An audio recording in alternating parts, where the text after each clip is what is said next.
A night to remember. Yeah, this is gonna be awesome. You're all my work back now, boys. Let's just get this over with before my wife finds out. Ow, that was nice.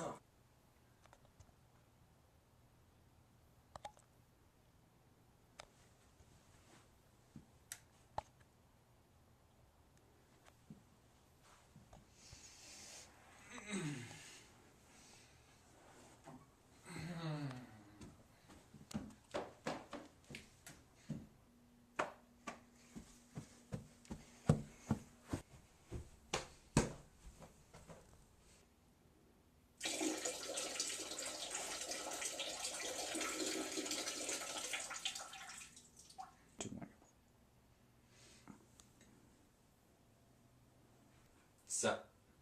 Oh my god, there's a jungle cat in the bathroom! Man, you're too loud. It's like you've never seen a talking tiger before. Thanks for waking me up. Wait, you talk?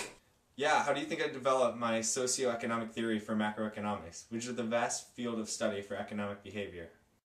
What the heck does that mean?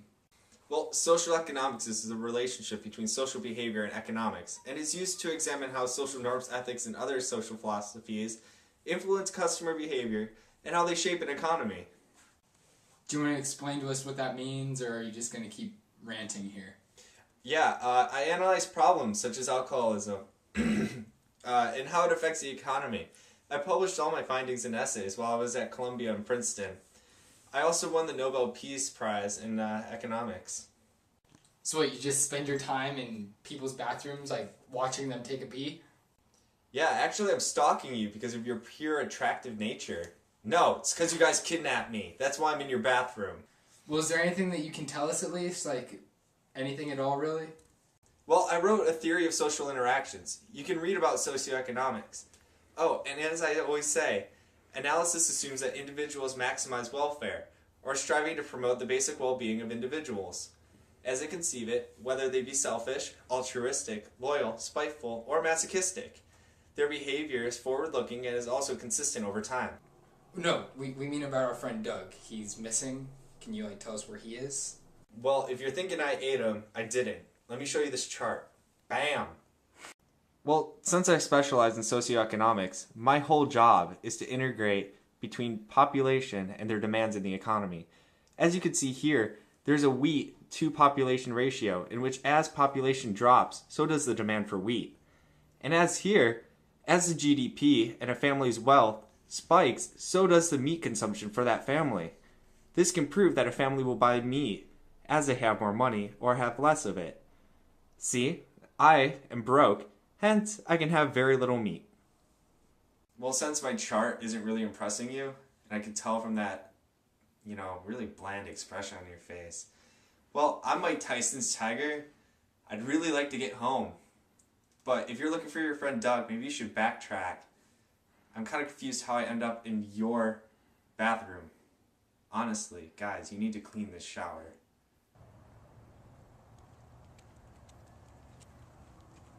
Oh wait, guys, I gotta get my tree fed. You gotta do what? I gotta feed my tree. Alright, whatever, man. Just go get it done. Alright. Hey, how we get in here last night, man? I don't even know. We broke into Mike Tyson's last night? What were we drinking? I have no idea. Alright, that's not even fun. Alright, man, you gotta be cool, okay?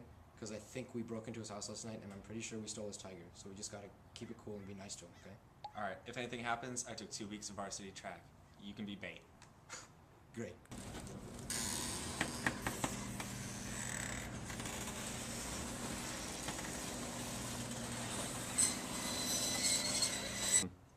Dude, it's Mike Tyson. Forget what I said. Panic. Whoa, what do we have here? Are you Mike Tyson? No, actually, I'm just Alfred Marshall, the leading economist of my time. Seriously, another economist? What do you mean, kid? Well, it's just that we spent like the last half hour listening to a tiger talk about his economic theories. Well, I can assure you that I won't bore you. I mean, how can I begin to bore you with the tales of my co-founding of the School of Neoclassical Economics? My theory focuses on the determination of prices, outputs, and income distribution through supply and demand. I also brought together marginal utility, which is the difference in utility based on consumption of a good or service, and cost of production, which is the theory that the price of an object or condition is determined by the sum of the costs of resources that went into making it. And the supply and demand, the unit price for a particular good will vary until it settles to a point where the quantity demand by consumers will equal the quantity supplied by producers. Yeah, that's interesting and all, but we're kind of missing Doug. Can you tell us where he is? Well, I can tell you that I published multiple essays as well as my own theory on neoclassical economics. Also, I wrote a book called The Principle of Economics. Of course, you must have heard of me saying, again, most of the chief distinctions marked by economic terms and differences, not of kind, but of degree. I told you you're just going to be talking about economics again. Sorry, Mr. Marshall. Can you help us find our friend Doug? Well, I did see something on my personal security cameras if you guys wanted to come in and take a look. Let's go.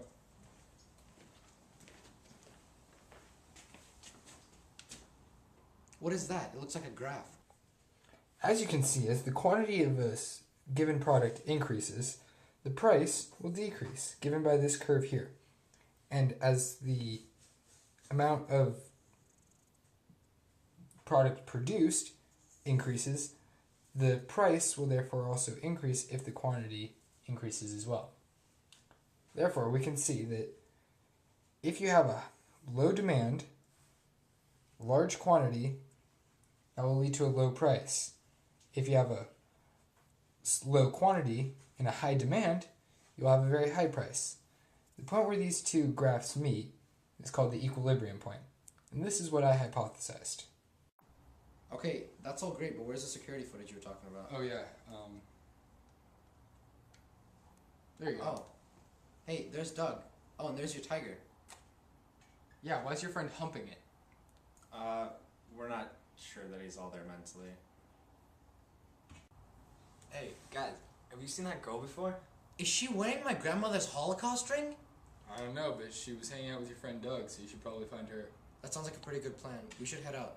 Hey, Mr. Marshall, thanks for everything. We gotta go. You're welcome. See ya. Keep teaching that economy-ness. Alright. Alright, guys, she better still live here. Yeah, and she better still have my grandmother's Holocaust ring. They gave rings out of the Holocaust? Shut up.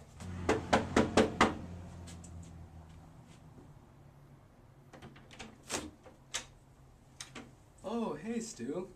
Hey, person. Hey, is your name Jade? No, it's actually David. Wait, your name is David? It's actually Ricardo. David Ricardo.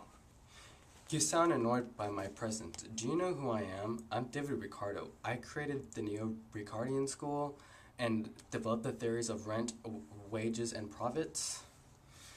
I basically am the integral part of free trade, which is a system of trade policy that allows traders to act or transact with interference from government. Okay, we get it. You've done a lot in your life. But can you just please tell us about our friend Doug? No, but I'll tell you what I said to him right before he left. If the commodity were in no way useful, in other words, if it could in no way contribute to our gratification, it would be destitute of exchangeable value. However scarce it might be, whatever part of those goods which are the objects of desire are procured by labor, and they may be multiplied in one country alone, but in many, almost with any assignable limit, if it were disposed to bestow the labor necessary to obtain them. Well, okay, that's nice and all, but can you just tell us about Doug, our friend, who we're missing? Essentially, I wrote the laws of comparative advantage, which is a state of ability party to produce a particular good or service at a low opportunity cost than another party. I'm famous for the principles of political economy and taxation, as well for my speculation, which is a financial action that does not promise safety of the initial investment along with the return of the principal sum. But I can see you don't care, so let me finish feeding Tyler and I'll help you guys. Well, then obviously you don't know about Doug, and you can't even help us. Well, last I saw Doug, he was partying with some little tiny Asian dude. What Asian guy are you talking about? We don't know an Asian guy. I don't know, some guy named Mr. Chow. Well, thanks for your time, Jay. We gotta get going to find Doug, right? All right, let's go. All right, I'll drive. All right, let's go find that girl. Yeah, we should, but where's Alan? Guys, I think I killed my plant. What are you talking about? I think it's lactose intolerant. What? I gave it some milk like I always do, and it died. You fed a tree milk? Yeah, that's what you always do. All right, let's head out. Wait up, it's my wife. I'll be right back.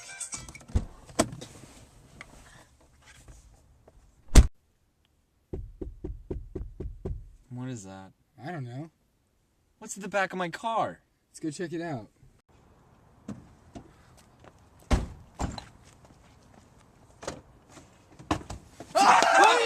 What are you guys doing? Why are you guys kidnapping me? Where are you taking me? Man, I don't want to get hit by a tire iron. We lost our friend last night. We were crazy drunk. It's Vegas. It happens. Can you help us out? Before I say anything, you better give me some freaking clothes. Hey, we gave you clothes. Now we need information. Clothes? Clothes? You gave me a blanket. I don't even know where it came from. We're sorry, man. We can't remember what happened last night. We want to find our friend. Can you just help us, please? Alright, fine. Look, all I know is that I was partying with you guys last night. Last night you guys seemed really chill, and then you kidnapped me. Doug was the coolest one, and I was just talking about him about my economic policies. 3 economists in one night? Seriously? Oh, no. Not again. Well, seeing as you guys never took the time to ask me my name before you kidnapped me, I'm Irving Fisher, and I know everything there is to know. I can tell you that I was one of the most famous classical economists, and that I am most known for saying, a rise in wages from an alternation to the value of money produces a general effect on price, and for that reason it produces no real effect whatever on profits. That's cool, but can you tell us anything important? Well, I was awarded the first PhD in economics from Yale. I founded the Economic Society and was the president of the American Economic Association, and I've also been called the most straightforward and logical economist to date. I'm pretty sure that's important. Okay, but what about Doug, our friend? Well, I'm not sure where Doug is, but I can tell you that I wrote How to Live, Rules for a Healthful Living, as well as proving my theories of impatience and the opportunity theory, which states that interest rates result from the interaction of two forces: the time preference people have for capital now, and the investment opportunity principle and the capital theory, which is the value of capital equals the present value of flow of net income that the assets generate. This all yields a macroeconomic equilibrium that shows the level of real GDP consistent with a given price level, intersection of aggregate supply and aggregate demand. Alright, but what about Doug? Just wait, I'll tell you about Doug. But like I said, the rate of interest acts as a link between income value and capital value. But I can see you don't care about that, and you probably hate the Lorentz curve, which shows how much the actual distribution of income differs from an equal distribution. Alright, you economists, you got your revenge by talking about your boring crap. Now we need to know where Doug is. You guys really don't remember where he is, do you? You guys must have been really messed up to not even remember the prank we pulled on him. What prank are you talking about? You guys seriously don't remember? It's a classic prank. We tied Doug up on the roof. Oh, that is priceless! Wait, if we tied him up on the roof, do you think he's still there? I don't know, we were pretty out of it. He probably hasn't gotten up yet. Let's go find out. Alright, sounds good. Hey, where are you going? I need a shirt!